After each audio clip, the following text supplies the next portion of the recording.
se livrar dos seus inimigos. Mateus capítulo 5, versículo 38. Disse Jesus: ouviste que foi dito, olho por olho e dente por dente. Eu, Jesus Cristo, porém, vos digo que não resistais ao mal, mas se qualquer te bater na face direita, oferece-lhe também a outra.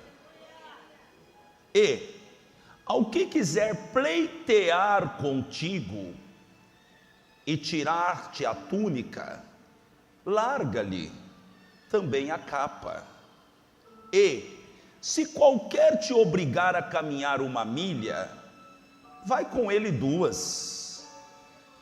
Dá a quem te pedir, e não te desvie daquele que quiser que lhe emprestes. Ouviste que foi dito, amarás o teu próximo e odiará o teu irmão, o teu inimigo, desculpe. Eu, porém, vos digo, amai os vossos inimigos, bendizei os que vos maldizem, fazei bem aos que vos odeiam, e orai pelos que vos maltratam e vos perseguem, para que sejais filhos do vosso Pai que está nos céus, porque faz que o sol, ou que o seu sol se levante sobre os maus e os bons, e a chuva desça sobre os justos e injustos. Pois, se amardes os que vos amam, que galardão tereis? Não fazem os publicanos também o mesmo? E, se saudardes unicamente os vossos irmãos, que fazeis demais? Não fazem os publicanos também assim? Sede vós perfeitos, como é perfeito o vosso Pai que está nos céus. Diga aleluia. Pode aplaudir a Jesus. Obrigado, Jesus. Aleluia. Pai, fala conosco segundo a nossa necessidade, e todos digam amém. Se assenta na presença do Senhor. Aleluia.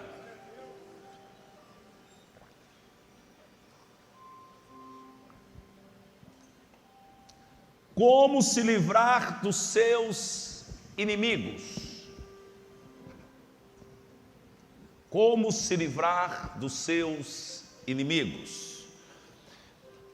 É muito difícil você achar uma pessoa que não tem inimigo algum. Não. Sobretudo se ele for crente, cristão. E por que, André? Porque toda obra que Deus desenvolve na sua vida, naturalmente, vai trazer consigo opositores. Está dentro do pacote a bênção, o projeto, o chamado, a unção, traz consigo oposição. E se você não conhece essa chave ainda que eu vou dar para você aqui, que Jesus Cristo nos apresentou, esses opositores, eles podem se tornar inimigos ferrenhos seus, porque são instigados pelo maligno, mas também porque você não consegue administrar essa oposição, porque a oposição virá, e os inimigos podem se tornar mortais, se nós não aprendermos com Jesus Cristo. Davi, Deus tinha uma obra na vida dele, e quando então se estabelece uma promessa de Deus na vida dele, os inimigos surgem de todos os lados. Davi estava no campo, estava tudo bem. Mas um dia, Deus manda o profeta Samuel ungí-lo. E quando Samuel derramou o óleo na cabeça dele, a Bíblia diz que o Espírito Santo se apoderou de Davi. Deus começou uma obra linda na vida deste homem. E então apareceram os inimigos. O primeiro deles, e talvez o mais famoso, Golias. Mas não foi só Golias. Depois, o próprio irmão Eliabe fez oposição a ele. Mas não foi só o irmão. A Bíblia diz que o rei Saul se tornou inimigo de Davi. E não foi uma inimizade de uma semana, um mês, mas uma inimizade que durou toda uma vida. Onde está isso, André? 1 Samuel capítulo 18, versículo 29. E Saul foi todos os seus dias inimigo de Davi.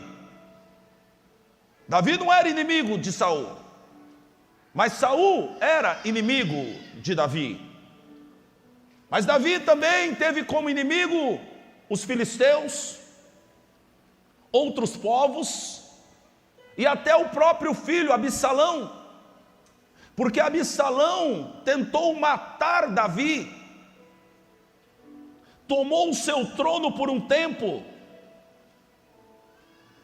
e se deitou inclusive com suas mulheres. Davi teve muitos inimigos, e no Salmo 69, ele fala do número de inimigos que ele tinha. Você acha que você tem muito inimigo? Veja quantos inimigos Davi tinha. Salmo 69, 4. Aqueles que me odeiam sem causa são mais do que os cabelos da minha cabeça. Eu não sei quantos cabelos Davi tinha na cabeça, mas tinha muito inimigo.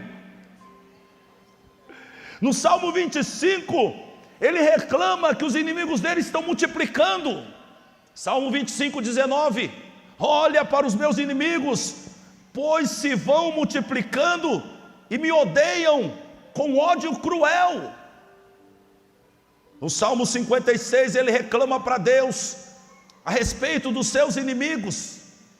Salmo 56, 2. Os meus inimigos procuram devorar-me todo o dia, pois são muitos os que pelejam contra mim, ó Altíssimo. Mas no Salmo 139, Davi já se enche de ódio.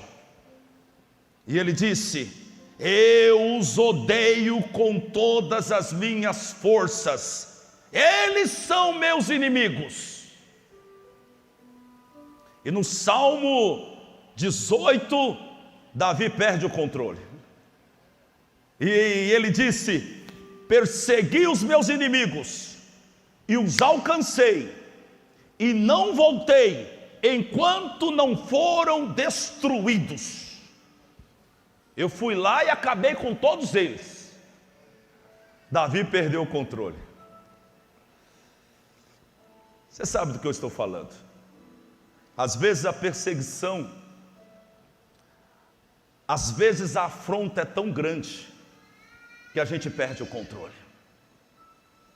E que dá vontade de fazer igual Davi, agarrar no pescoço do inimigo e matar, destruir o inimigo. Mas isso não é um privilégio de Davi ou o seu privilégio. Os discípulos também perderam o controle.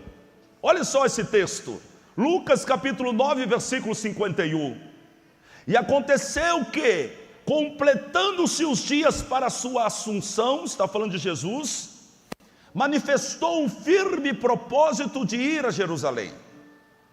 E mandou mensageiros diante de si, e, indo eles, entraram numa aldeia de samaritanos, para lhe prepararem pousada. Então Jesus Cristo mandou que os seus discípulos fossem e entrassem em Samaria e preparassem um lugar para ele dormir. Mas no versículo 53 diz: mas não receberam, porque o seu aspecto era como de que ia a Jerusalém. Os samaritanos não se davam bem com os judeus, então não receberam Jesus.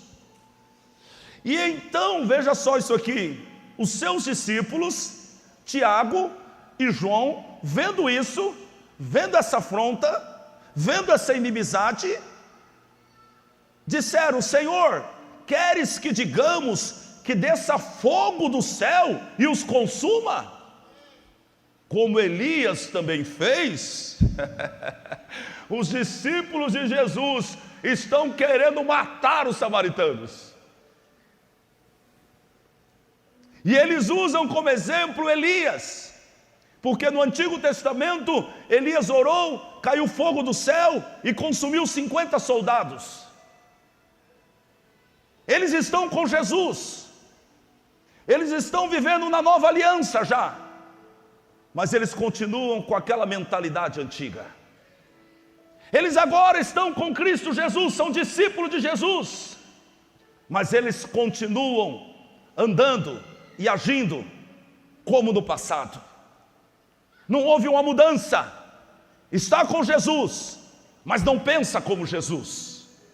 Está com Jesus, mas não aprendeu nada com Jesus ainda, porque eles estão orando e querem orar para que os inimigos morram.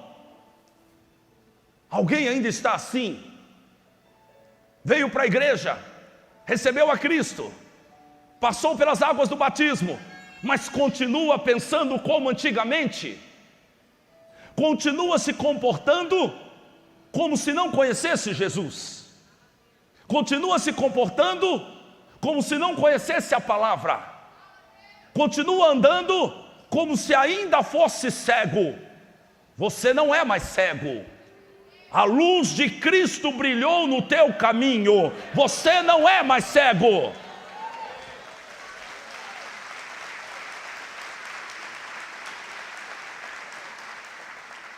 E agora Jesus veio e os encontrou para mudar esse conceito antigo que era do Antigo Testamento.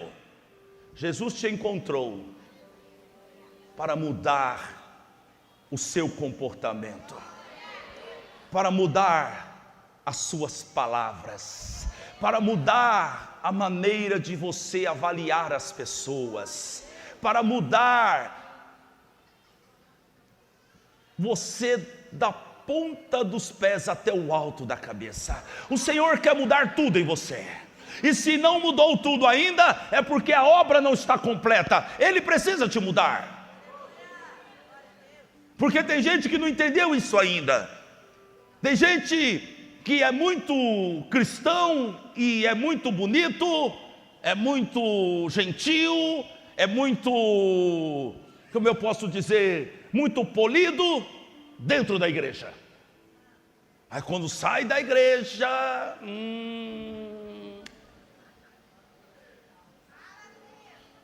tem irmã que está me assediando.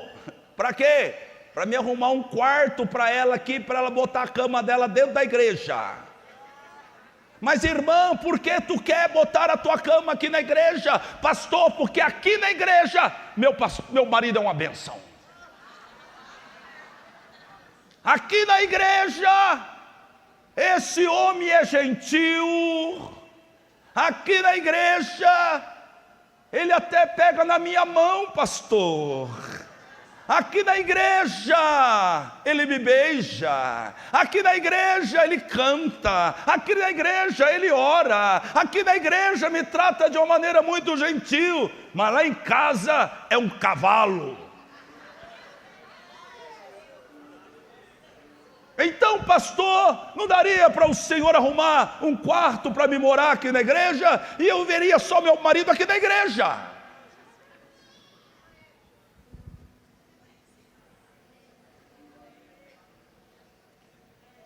Mas tem marido também que está me assediando, buscando um quartinho aqui na igreja. Meu irmão, mas o que é isso? Pastor, entenda, eu estou disposto, se for o caso, varrer a igreja, eu fico no lugar do segurança, mas deixa eu morar na igreja, pastor. Mas por que, meu irmão, que tu quer morar aqui? Porque na igreja a minha mulher é a mulher dos meus sonhos, pastor. aqui na igreja ela sorri, aqui na igreja ela dá risada, aqui na igreja ela até se arruma, pastor, é bonita aqui na igreja, mas em casa está com a camisa do vereador Paulão.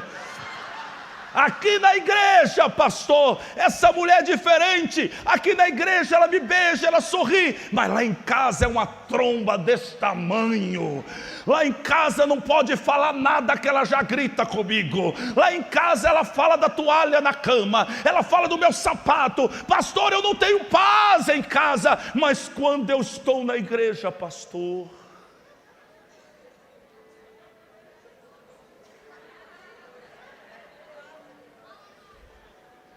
quando eu estou na igreja, o senhor acredita que ela até me obedece, pastor? Eu digo vai, ela vai, eu digo vem, ela vem, mas em casa, pastor, não há quem faça essa mulher me obedecer.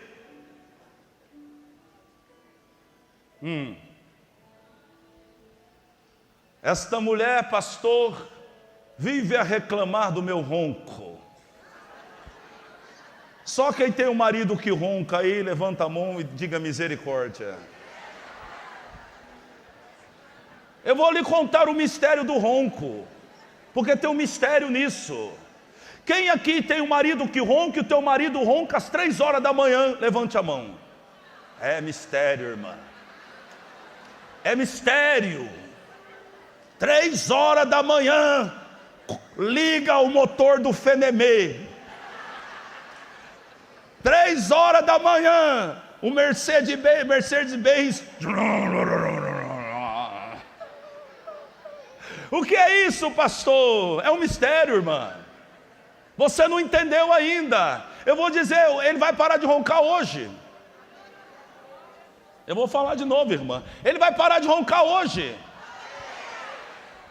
E por quê? Porque tu vai entender o mistério que eu vou te explicar agora. Por que, pastor, que esse homem ronca às 3 horas da manhã? Ele ronca às 3, ele ronca às 4, ele ronca às 5, porque você não está entendendo a mensagem de Deus. Deus está te acordando às 3 horas da manhã com este ronco, para quando você acordar, presta atenção, você está batendo palma e nem sabe o final da história.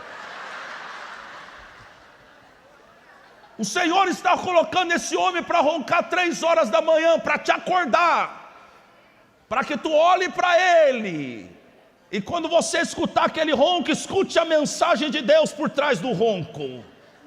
A mensagem de Deus é assim: dá glória a Deus, porque você tem marido.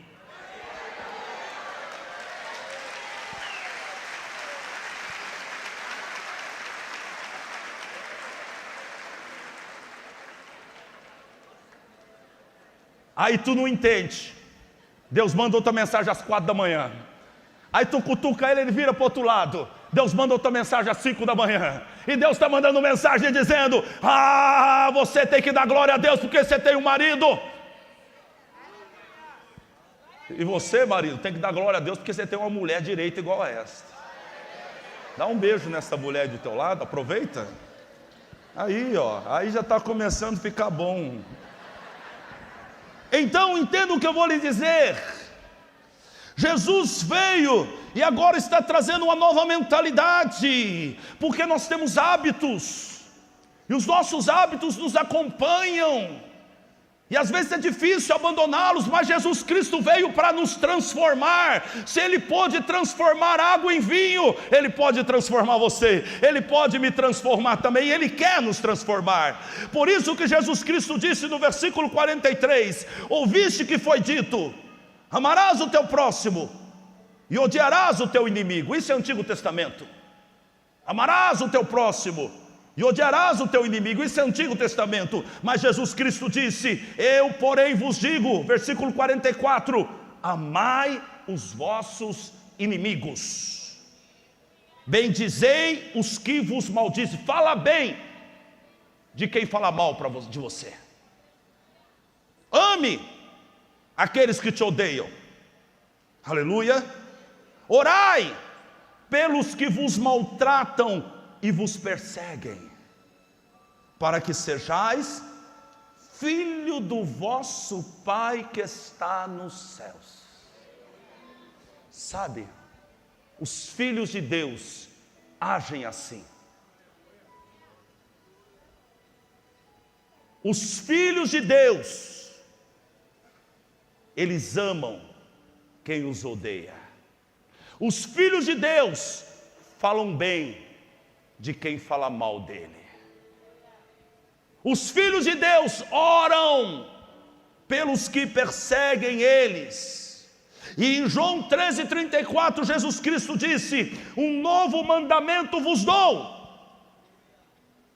que vos amei uns aos outros, como eu vos amei a vós. É do jeito que você foi amado, você vai amar. Como que Jesus te amou? Jesus te amou sem você merecer. Jesus te amou embora você fosse inimigo dele. Jesus te amou de maneira sacrificial. Ele morreu por amor. Jesus te amou de maneira incondicional. Ele não te amou porque você é bom. Ele te amou porque Ele decidiu te amar. Amor é mais do que um sentimento. Amor é uma decisão. Jesus decidiu te amar. Deus decidiu te amar. E no capítulo 3 de João está escrito: porque Deus amou você de tal maneira que deu seu Filho unigênito, para todo aquele que nele crê, não pereça, mas tenha a vida eterna. Aleluia. Agora preste atenção, e aqui o centro da mensagem. A ordenança de Jesus não é apenas uma obrigação que devemos cumprir. Não é talvez uma penitência como alguns de nós vemos. A ordenança de Jesus é uma chave poderosa para você mudar a realidade da tua vida. Aleluia. Entenda isso. É um princípio que funciona para todo o homem. Esse princípio que Jesus Cristo está nos apresentando funcionou perfeitamente comigo e com você. Porque a Bíblia diz que nós éramos inimigos de Deus. Esse era eu. Esse era você. A Bíblia diz que você, que eu, éramos inimigos de Deus. E não foi da força da lei que Ele nos conquistou. E não foi com açoites que Ele nos conquistou.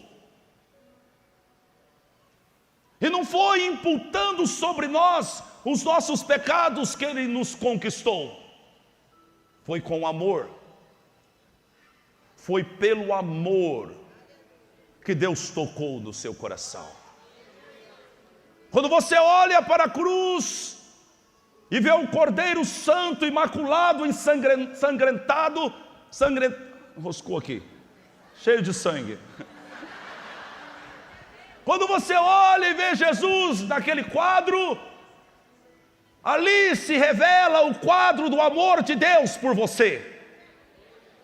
É por isso que a Bíblia diz que o amor de Cristo nos constrange. Sabendo você e eu que aquele lugar na cruz era meu, era seu, que Barrabás, o ladrão, tipifica você e eu fico constrangido em saber que um homem santo, de quem nós éramos inimigos, morreu em nosso lugar. E quando eu olho para a cruz, eu sinto esse amor. E quando eu olho para a cruz, eu fico constrangido. E quando eu olho para a cruz, eu sou impulsionado a me tornar amigo de Deus. Porque Ele morreu por mim. E se Ele morreu por mim, logo todos nós morremos por Ele. Então esse princípio é um princípio que dá certo e deu certo com você. Se deu certo com você, vai dar certo com o teu inimigo. Porque nós éramos inimigos de Deus. Jesus veio ao mundo e se fez homem, Jesus nos amou, Jesus orou por nós, Jesus falou bem de nós para o Pai, Jesus se sacrificou em nosso lugar, Jesus nos abençoou, então nós nos tornamos amigos de Deus. Oh, diga aleluia. E Isaías no capítulo 53 disse que agora nós temos paz com Deus. Nós tínhamos inimizade, mas agora nós temos paz. Ei, Jesus está lhe ensinando isso. Você precisa usar esse mesmo método com seus inimigos. Os glória a Deus está diminuindo. Jesus está ensinando você a usar esse mesmo método. O método que Deus usou com você para te conquistar é o método que você vai usar com seus inimigos. Por isso ele disse: ame uns aos outros assim como eu vos amei. Ele disse: esta é a solução para toda inimizade, o amor. Oh, Radassorideai, o amor. Ah, mas isso é demais para você. E enquanto eu estou pregando a verdade da palavra de Deus, a sua mente natural está assim: não, mas ele não merece. Não, mas ele não merece. Ela não merece. Ele é ruim demais. Ela é ruim demais. Você não sabe, André, o que ele fez comigo. Ele me abandonou, ele me trocou por outra, ele abandonou o filho, ele não visita o filho, ele nunca me ajudou financeiramente, ele não merece. Eu concordo com você. Ele não merece. Essa pessoa que lhe fez tanto mal, não merece. Nem eu mereço. Nem você merece. Ninguém merece. Sabe qual é o nome disso? Graça. Graça. O nome disso é graça. Favor imerecido. Eu não mereço, você não merece, ninguém merece. Mas a graça do Senhor nos alcançou. Ninguém merece, mas Ele nos tratou com graça.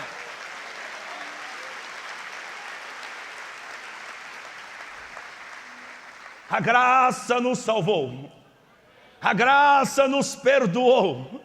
A graça nos deu vida eterna. A graça fez de nós filhos de Deus. A graça inundou a nossa vida. E se eu estou cheio de graça, eu tenho que transbordar essa graça àqueles que estão ao meu derredor.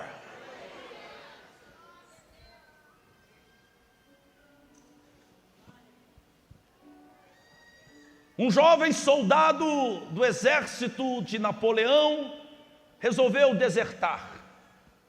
Abandonou o exército e fugiu. Alguém alcançou aquele moço e trouxe ele preso até Napoleão. Naquela época, o desertor tinha como pena a própria morte. Napoleão preparou a plataforma, montou a forca e colocou o jovem rapaz com a corda no pescoço. Naquela situação, prestes a dar cabo na vida daquele jovem, no meio da multidão, uma mulher se levantou e gritou: Napoleão, eu sou a mãe deste menino que você vai matar. Eu estou aqui entre a multidão para lhe pedir algo. E Napoleão disse: diga. Ela disse: eu lhe peço clemência. Clemência, Napoleão, para o meu filho. Napoleão olhou para ela e disse: o teu filho não merece clemência. Ela disse: eu sei que ele não merece. Por isso que eu estou lhe pedindo. Porque se ele merecesse, não era clemência.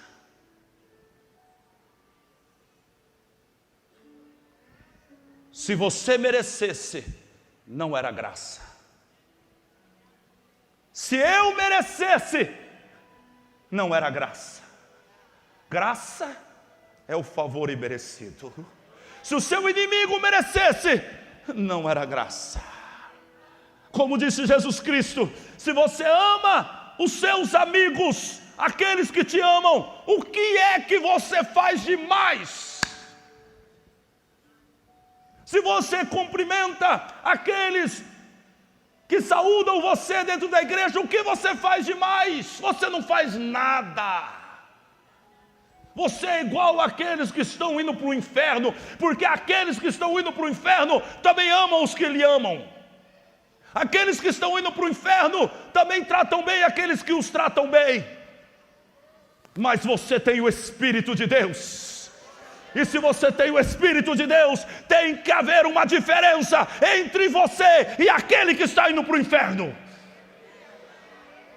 Se você tem o Espírito de Deus, você tem o Espírito da reconciliação. A Bíblia diz que Deus nos reconciliou com Ele em Cristo Jesus e nos deu também o ministério da reconciliação.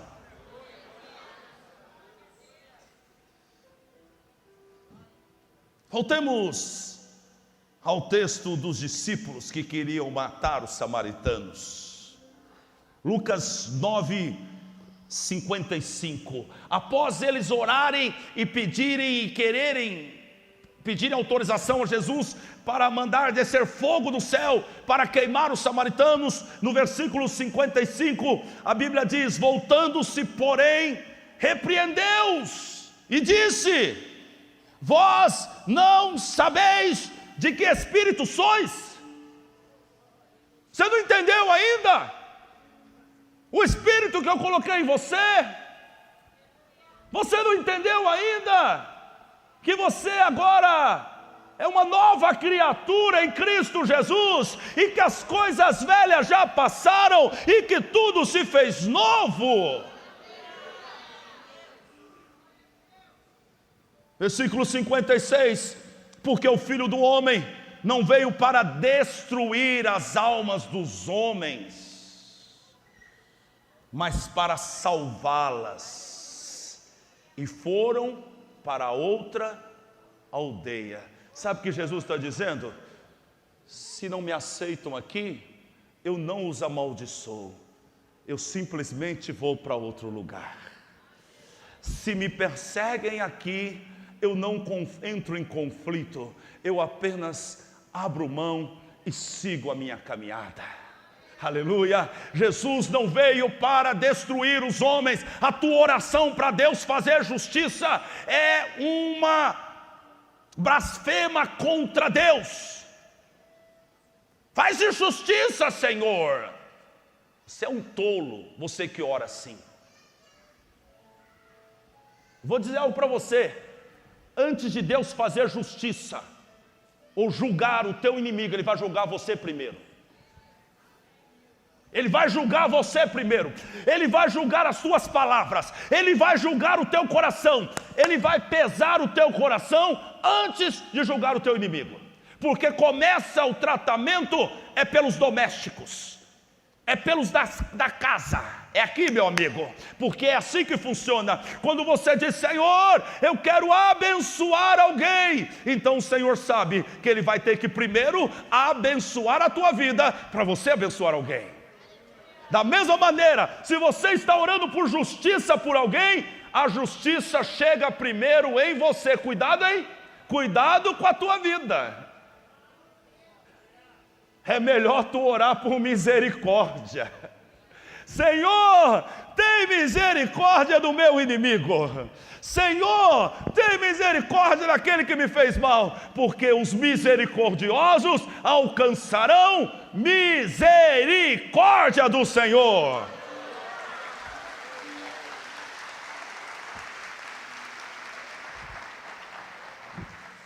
André, mas é muito difícil isso. Como eu faço para poder amar o meu inimigo? Para poder falar mal de quem fala mal de mim? Comece compreendendo quem é o seu verdadeiro inimigo. Isso vai te ajudar muito. 1 Pedro capítulo 5, versículo 8, disse Pedro: sede sóbrios, vigiai, porque o diabo, vosso, quem que é teu inimigo? Achei que fosse a tua sogra. Achei que fosse o teu cunhado que pede dinheiro emprestado e não te paga. Achei que fosse o teu concorrente que está tomando os teus clientes. Quem é teu inimigo? O diabo. Então tu está batendo na pessoa errada. E quando você odeia alguém, você está cumprindo a vontade do diabo em sua vida. Quando você fala mal de alguém, você se torna um instrumento do diabo. Quando você persegue alguém, quando você amaldiçoa alguém, você está se tornando um instrumento do inferno. E a pergunta que eu lhe faço é: pode da mesma fonte sair água doce e água amarga? Pode a boca que glorifica o Senhor amaldiçoa o irmão?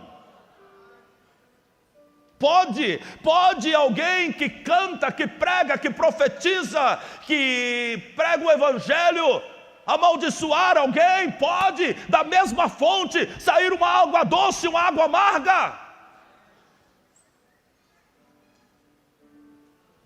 Não pode, porque disse Jesus Cristo: se você crê em mim, do teu ventre fluirão águas vivas. No capítulo 4 de João, disse o Senhor Jesus à mulher samaritana: se você beber da água que eu te der, do teu interior fluirão como fonte, uma fonte a jorrar para a vida eterna. Se o Espírito Santo está em mim, da minha boca não sai maldição. Se o Espírito Santo está em mim, da minha boca só sai bênção. Se o Espírito Santo está em mim, eu não oro para Deus furar os olhos do meu inimigo. Ai, tem gente que está gastando o teu tempo com isso, com o joelho no chão e dizendo: faz justiça, Pai, faz justiça, Pai. Posso ser boca de Deus aqui? Cala a tua boca e para de fazer essa oração idiota.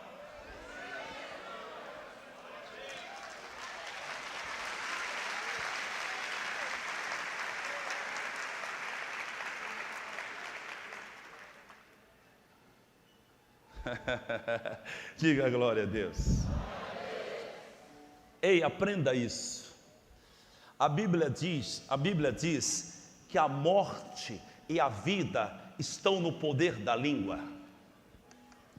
Mateus 18 diz que, na verdade, tudo que ligardes na terra será ligado no céu, e tudo que desligardes na terra será desligado no céu. Versículo 19: também vos digo, se dois de vós concordarem na terra acerca de qualquer coisa que pedirem, isso lhes será feito por meu Pai que está no céu. O que o Senhor está lhe dizendo? Ele deu autoridade para nós em nossa boca, na nossa oração, naquilo que declaramos. Jesus Cristo olhou para uma figueira e disse: ninguém mais coma de ti fruto. No outro dia ela estava seca. Tem gente que está secando por causa da boca de crentes, que estão amaldiçoando os inimigos. E eu quero dizer uma coisa: quanto mais você amaldiçoa ele, mais ele te perseguirá. E vou dizer uma coisa para você: aquele que o usa conhece a tua ferida. É isso. Satanás sabe o que te machuca. Satanás sabe os seus valores, Satanás sabe do teu histórico. Alguém está aqui e você foi maltratado por um pai que era bêbado ou coisa parecida. Você não aguenta a voz alta por causa das brigas que você viveu na sua infância, pois o diabo vai colocar alguém para gritar com você de dia e de noite. Ele sabe onde está, e ele vai pegar e vai enfiar o dedo na tua ferida e vai mexer. E enquanto mais você amaldiçoa esse instrumento, esse inimigo, mais esse inimigo é usado pelo diabo contra você. Qual é a chave, André? Abençoa. É isso que Jesus está dizendo. Fale bem de quem fala mal de você. Ora, abençoando aqueles que te perseguem. Abençoa aqueles que vos maltratam. Ei, preste atenção aqui no que eu vou lhe ensinar. Então, aqui está você. Aqui está o seu inimigo. E entre você e o seu inimigo há uma série de pessoas. E o seu inimigo está falando mal de você para essas pessoas. E ele fala constantemente: o André não presta. O André é assim. O André é assim. E essas pessoas chegam até você. E elas dizem: olha, o João está falando de você, André. Aí o André, sem sabedoria, fala: quem não presta é o João. Eu entrei no jogo. Mas quando isso acontece, o homem sábio levanta a sabedoria acima da mágoa, acima da ira, acima da gritaria. Ele põe a sabedoria lá em cima. E na sabedoria ele olha para aquelas pessoas e diz: o que o João falou? O João falou que você não presta. O João não está muito bem hoje. Eu amo o João. O João é uma boa pessoa. Eu acho que o João, aconteceu alguma coisa com ele.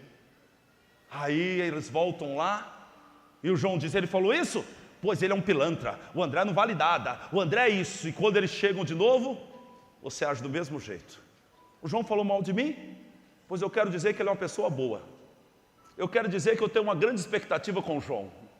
Deus vai fazer uma grande obra na vida do João. Essas pessoas, elas vão começar a analisar os dois lados. E ela vai perceber que na verdade quem é ruim é o João. Porque o André nunca levantou a voz contra o João. Isto é sabedoria. O tolo responde na mesma altura. O tolo amaldiçoa, o tolo xinga, o tolo grita, mas o sábio usa sabedoria. Olhe para Jesus. Você conhece João Batista? João Batista era primo de Jesus. João Batista era um homem exemplar. Pregava o evangelho no deserto, batizava no Jordão. Um homem com um ministério triunfante, até o dia que ele foi parar dentro de uma cadeia. Quando ele estava naquela cadeia, você precisa compreender isso, eu estou lhe dando uma revelação aqui. Quando ele estava naquela cadeia, as coisas mudaram. Ele já não tinha liberdade para pregar. O ministério dele já não era tão triunfante mais. Uma cadeia limita a visão daquele que está preso. E porque ele está numa cadeia, a incredulidade toma o coração dele e ele manda uma mensagem para Jesus através dos seus discípulos. E a mensagem que ele mandou para Jesus é: tu és o Cristo, tu és o Messias, ou devemos esperar outro? Jesus estava pregando, como eu estou aqui agora, desenvolvendo o teu ministério. No meio do culto, chegam os discípulos de João Batista. Jesus curou, Jesus libertou, Jesus pregou uma palavra sábia, e agora os discípulos olham para ele e perguntam: tu és o Filho de Deus ou não? Ou devemos esperar outro? Frente a esta situação, talvez eu dissesse: esse João Batista perdeu o juízo, esse João Batista não presta, esse João Batista eu nunca confiei muito nele, é meu primo, mas não é gente boa não. Jesus não. Jesus olhou para os discípulos e a multidão e disse: olhe para João. João é apenas uma cana chacoalhada pelo vento. Sabe o que Jesus está dizendo? Eu sei o que está acontecendo com ele, eu entendo a situação dele, e eu quero dizer para vocês que daqueles nascidos de mulher, não há homem, profeta maior do que João. João falou mal de mim, mas eu falo bem de João. Diga sabedoria. É isso que falta para muita gente dentro da igreja. É por isso que muita gente está sofrendo. É por isso que muita gente está cheio de inimigo e cada dia arruma mais, está igual Davi. É por isso que muita gente não tem paz, porque não tem sabedoria para equacionar as situações da vida. Eu quero dizer algo para você, meu amigo: nada que está fora pode nos abalar, porque estamos sobre a rocha que é Cristo. Mas aquilo que está fora pode sim tocar em nós, se faltar sabedoria em nossa reação. Enquanto você não aprender a ponderar, ir para o Espírito e agir com sabedoria, a tua vida será um conflito só, a tua vida será um desgaste só. Mas o Senhor está ensinando uma coisa para nós aqui: abençoe, porque se você abençoar Ele, Ele vai ser tão abençoado que Ele vai parar de perseguir você. Abençoe ele. Senhor, esse que me roubou, dê a ele muito dinheiro, Senhor. Senhor, essa mulher que me abandonou, dê a ela uma vida sentimental. Porque vou dizer uma coisa: conforme você reage frente ao ataque, você pode abrir a porta do inferno, ou para o inferno, para que o diabo entre na tua vida. Eu estava em Goiânia ontem, e alguém estava me levando no aeroporto, e a pessoa estava comentando a respeito de sua mãe. E a pessoa me disse: pastor, a minha mãe vive doente. A minha mãe, ela vive doente, ela vive caindo e quebra aqui. Agora mesmo eu estava vindo do hospital, que eu fui buscá-la, presa no vício do cigarro. Não há nada que faça ela conseguir se libertar desse vício. A vida da minha mãe é como se fosse uma maldição. Ela disse: o meu pai abandonou ela e tal. E eu disse: aí está o problema. Aí está o problema. Sua mãe tem mágoa do teu pai. E a tua mãe entrou pelo caminho da inimizade. A tua mãe entrou pelo caminho da murmuração, e agora abriu uma porta para Satanás na vida dela. Ela diz: pastor, é verdade, é porque ela vive falar do meu pai já está com outra mulher, mas ela disse que nem se for numa cama doente, ele vai voltar para ela.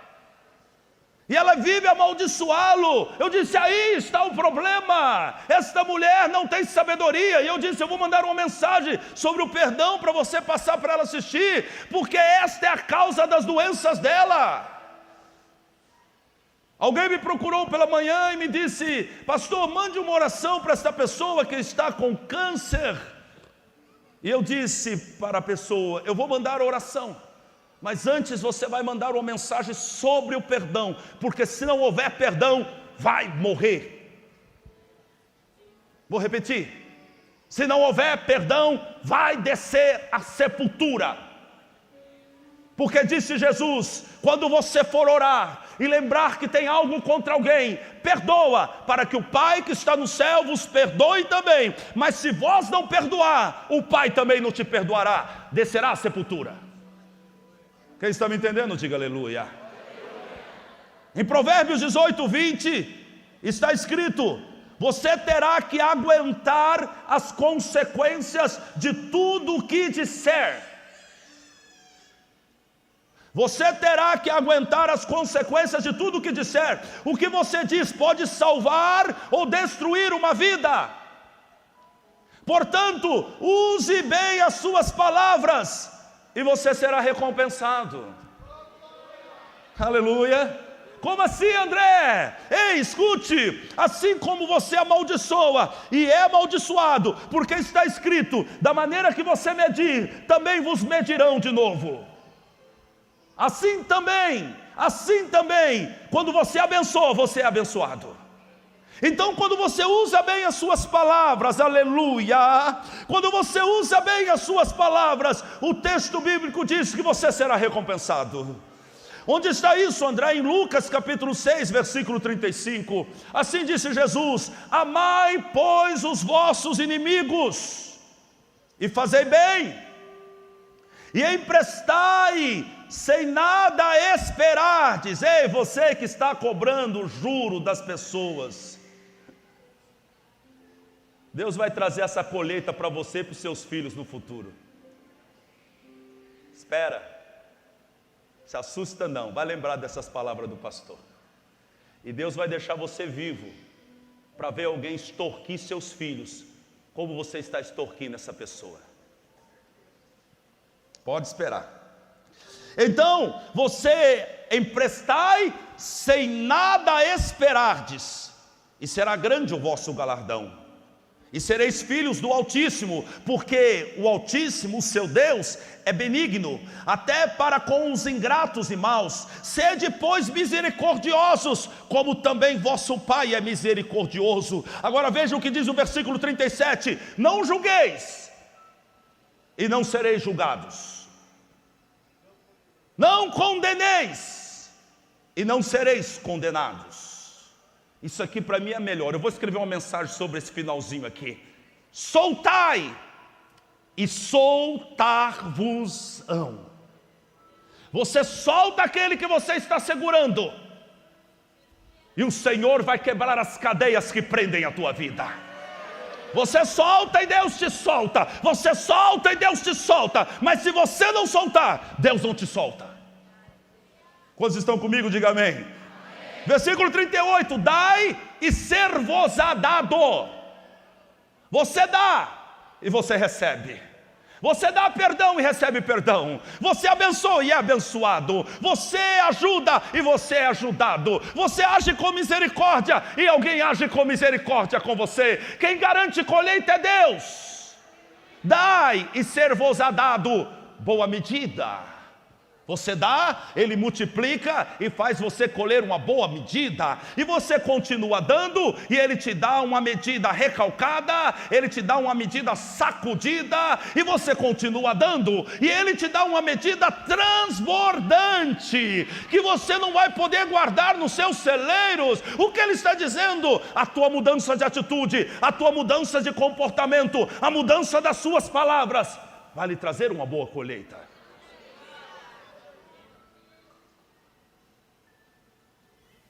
Posso dizer mais para você? Se você abençoar os seus inimigos, se você perdoar os seus inimigos, se você falar bem dos seus inimigos, Deus te exaltará diante dos seus inimigos. Do contrário, Deus permitirá a vergonha diante dos seus inimigos, porque Deus quebranta os orgulhosos. Até que você entenda e obedeça ao Senhor, você será pisado, você será humilhado, mas quando você obedece ao Senhor, disse o salmista no Salmo 23, preparas uma mesa perante mim, na presença dos meus inimigos. Uma mesa posta, e tu come na presença dos seus inimigos, e você é servido por Deus na presença dos seus inimigos, e você é honrado pelo Senhor na presença dos seus inimigos. Aleluia. E a última coisa que eu quero lhe dizer: se você agir assim conforme Jesus está mandando, segura aí para você não se assustar com o que eu vou dizer. Jesus vai transformar o seu inimigo em amigo.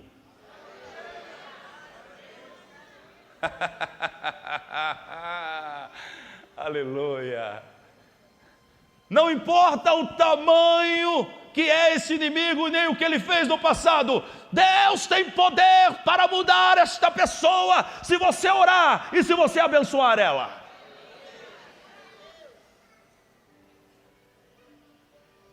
Porque mais importante do que os teus direitos, porque mais importante do que muitas pessoas pensam, a sua honra é aquela alma para Jesus. Eu vou repetir isso aqui. Eu vou repetir isso aqui. Se você não entendeu ainda, porque Jesus morreu na cruz, é porque você não lê a Bíblia. Jesus não morreu na cruz para você ser honrado. Jesus não morreu na cruz para você viver cheio de dinheiro no bolso. Jesus não morreu na cruz para você andar por aí pisando nos outros. Jesus não morreu na cruz para todo mundo ser seu capacho. Jesus morreu na cruz pelas almas. Então, mais importante do que a tua honra, mais importante do que os teus direitos, mais importante do que a sua justiça, é a alma que te fez mal.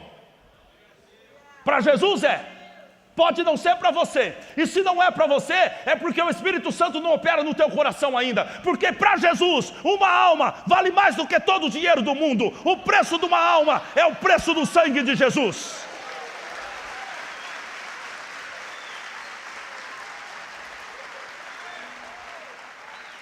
Agora veja bem aqui o que o sábio disse no capítulo 16 de Provérbios: sendo os caminhos do homem agradável ao Senhor, vou repetir, sendo os caminhos do homem agradáveis ao Senhor, até a seus inimigos faz que tenham paz com Ele. Ei, o inimigo vai virar amigo. O inimigo vai bater na tua porta. E você está ouvindo essa mensagem para você não espantar ele. Porque se ele aparecesse de surpresa, você ia botar ele para correr com a cartucheira. Mas o Senhor já está te avisando: o inimigo vai bater na tua porta. E quando ele bater na tua porta, tu abre a porta. E tu recebe. E tu revela para ele o amor de Deus que está no teu coração. Aleluia. O inimigo vai bater na tua porta. E vou dizer uma coisa para você: aquele que te perseguia vai te ajudar. Você não pega nada, você está aí boiando. Aquele que te perseguia dentro do trabalho será decisivo para a promoção que você vai ter lá dentro.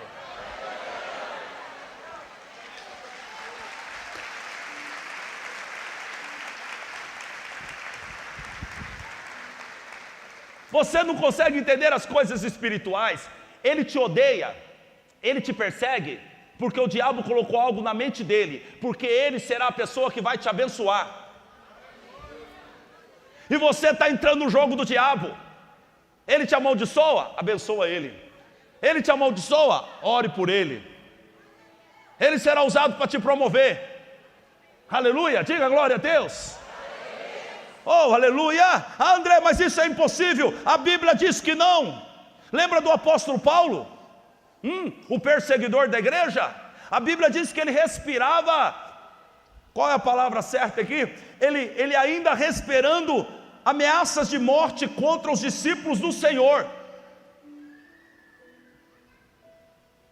Dirigiu-se aos sumos sacerdotes. Próximo versículo.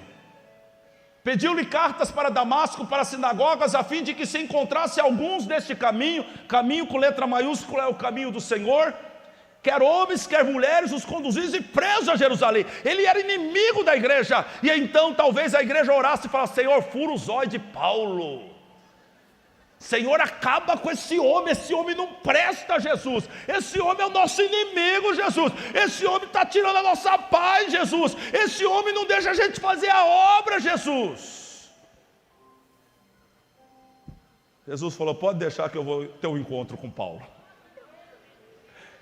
Pode deixar que eu vou encontrar com ele. Ei, escuta isso aqui. Deus vai se encontrar com o teu inimigo. O Senhor disse: pode deixar que eu resolvo com Paulo, eu vou encontrar ele no caminho de Damasco. Mas quando Jesus encontrou ele no caminho de Damasco, não foi para matá-lo, mas disse o Senhor a Paulo: tu és um vaso escolhido para mim. E tu vais saber o quanto deve sofrer pelo meu nome, Paulo. Tu vai colher o que tu plantou, viu? Tu judiou do meu povo, pois vão judiar de você. Igual você mandou bater no meu povo, vão bater em você. Igual você matou Estevão, vão matar você. Mas eu te amo, Paulo. Você era inimigo e agora você vai ser um amigo da igreja, Paulo. E Paulo se tornou o maior missionário de todos os tempos, o inimigo da igreja. Você crê que Deus pode fazer isso? Então nós precisamos começar a orar pelos nossos inimigos hoje, agora, em nome do Senhor. André, eu não posso. Você pode. Você pode. André, eu não suporto isso. Você pode, porque Jesus vai te ajudar. Estevão, escute isso aqui, eu estou terminando. Estevão, ele foi apedrejado e morto. Ele foi o primeiro mártir da igreja cristã. Paulo concordou com o apedrejamento dele. E antes de Estevão morrer, ele orou ao Senhor. Isso não é natural, isso é sobrenatural. Antes de Estevão morrer, ele orou ao Senhor e disse: Pai, não impute sobre esses que estão me matando este pecado. Entende qual é o Espírito de Deus? Não é um Espírito que pede justiça, é um Espírito que pede misericórdia. Não é um Espírito que pede para Deus agir na vida dos inimigos, é um Espírito que pede para Deus ter graça com os inimigos. Esse é o Espírito de Deus. Estevão orou por aqueles que o mataram. Com quem que ele aprendeu? Ele aprendeu com Jesus. Talvez Estevão estivesse aos pés da cruz, quando Jesus puxou o último fôlego.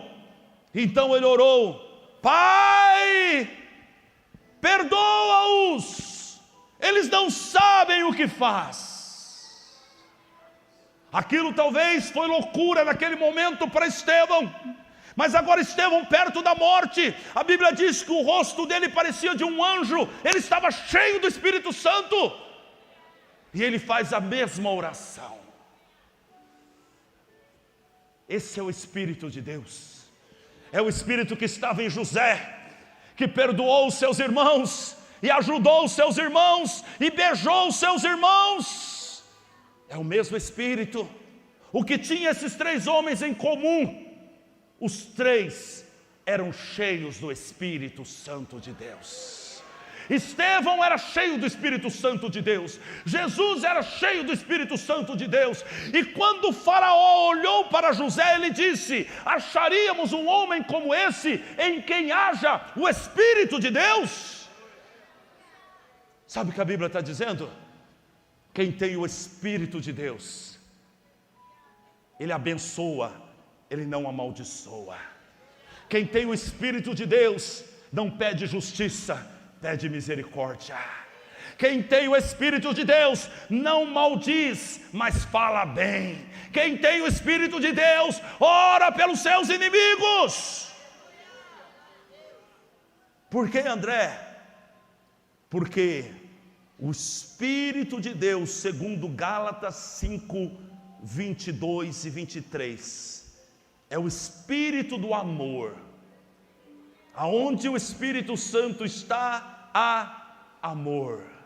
O Espírito de Deus é o Espírito da paz, é o Espírito da mansidão, O Espírito de Deus é o Espírito da amabilidade, é o Espírito da paz, é o Espírito da bondade, é o Espírito da benignidade, é o Espírito do domínio próprio.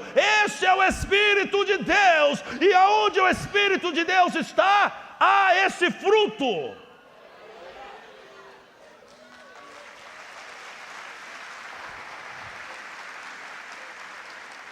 Fique de pé no teu lugar, por favor, eu quero orar com você. Vamos terminar com Mateus 5,46. Texto inicial. Pois, se amardes os que vos amam, que galardão tereis? Qual é o galardão que você vai ter se você ama só os que te amam? Que recompensa você terá de Deus se você só ama os que te amam?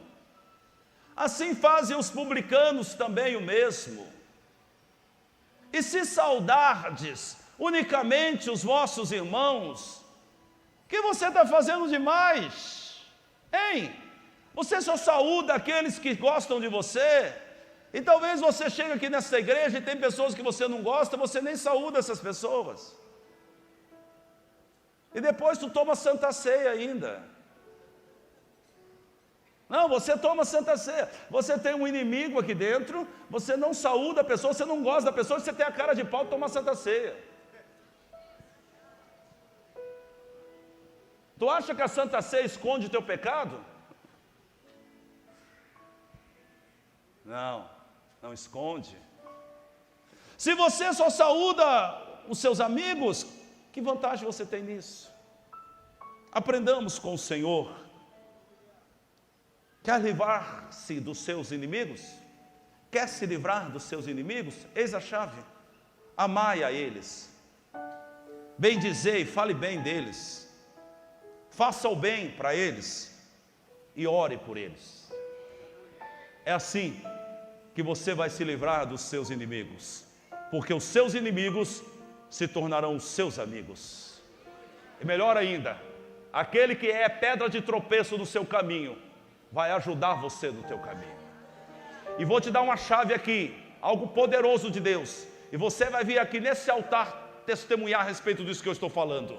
Uma pessoa que te persegue e você tem ódio dela, o Senhor vai restaurar, reconciliar você com esta pessoa, e esta pessoa vai te abençoar, porque Deus já está movendo o coração dessa pessoa em seu favor, e Deus está dizendo: abre a porta e recebe o teu inimigo com amor, como Jesus Cristo receberia, e Deus te abençoará. Vamos botar em prática agora a teoria? Está pronto? Então tu vai orar agora pelo teu inimigo. Tu vai falar bem dele diante de Deus agora. Tu vai abençoar ele. Ei, André, eu vou falar de uma mulher aqui como exemplo. Eu não tenho condição de orar por este homem. Este homem acabou com a minha vida. Seus filhos vão precisar dele amanhã. Abençoe ele hoje. Seja inteligente. Você não sabe quantos anos de vida você vai ter. Talvez você morra antes que ele, e os seus filhos vão precisar de amparo. Esse homem precisa, como Paulo, ser transformado, porque se ele for transformado, ele será um amparo para os seus filhos na velhice. Talvez você próprio, eles ajudarão você na velhice. Ei, seja inteligente. Abençoe o teu inimigo. Ah, se Deus não tivesse transformado Paulo, a igreja não era o que foi, porque Paulo se tornou um pilar da igreja primitiva. Essa pessoa que hoje te amaldiçoa, sabe qual a diferença dela com você? Sabe esse ladrão que te roubou, sabe qual a diferença dele com você? Sabe a diferença entre esse estuprador e você? É que você conheceu Jesus e ele ainda não.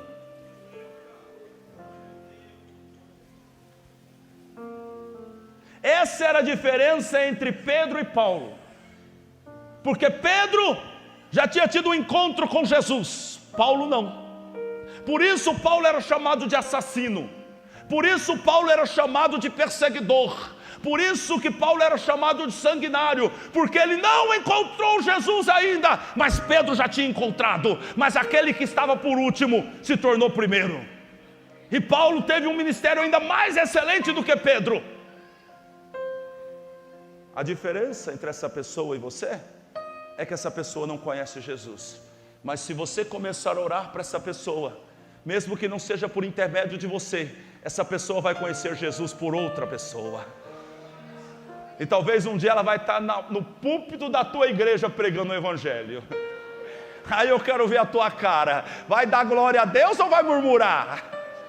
Porque Deus vai usar o vaso, como usou a Pedro, como usou a Paulo e como usa esse pobre pregador que aqui está. Ele usa quem Ele quer, e todo aquele que encontra com Cristo pode ser uma nova criatura. Vamos botar em prática? Vamos botar em prática? Vamos botar em prática? Então fecha os teus olhos e começa a orar pelo teu inimigo agora. É isso aí. Vamos orar, vamos orar, vamos abençoar aqueles que nos maldizem, vamos orar por aqueles que nos perseguem, vamos dizer bem daqueles que dizem mal, vamos abençoar os nossos inimigos, porque enquanto nós abençoamos, Deus transforma a nossa realidade, a nossa situação, e transforma também os nossos inimigos. Os seus inimigos serão amigos. Deus vai usar essa pessoa para te abençoar. Deus vai virar o cativeiro. Deus está curando pessoas hoje através dessa oração, porque está escrito: se você soltar, soltar-vos-ão. Se você soltar, soltar-vos-ão. Solta essa pessoa agora. Solta essa pessoa agora. Quando você solta essa pessoa, Deus te solta também. As cadeias são quebradas. Deus te arranca dessa situação. Ore, fale com Deus. Fale.